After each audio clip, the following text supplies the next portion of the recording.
So I just realized that I forgot a problem, number 14. That is so sad. So I'm just trying to keep you guys on your toes here. So we're going to go back to number 14 if you had any trouble with this.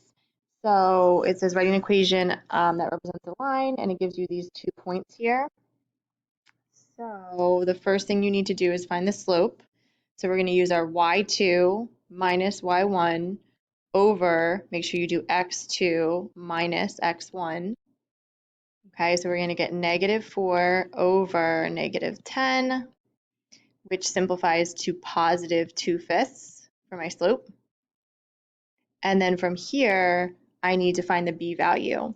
So I can choose either point. So you could have chosen either one. I'm going to do -5, 0, because it might be a little bit easier. You're just plugging this all into y equals mx plus b. So I'm going to do 0 equals my slope of 2/5 times my x value plus b. And this would give me 0 equals -2 plus b. So b would be equal to 2. Okay, so then I'm just going to write my equation. Y equals 2/5 x plus 2. All right, so there's number 14.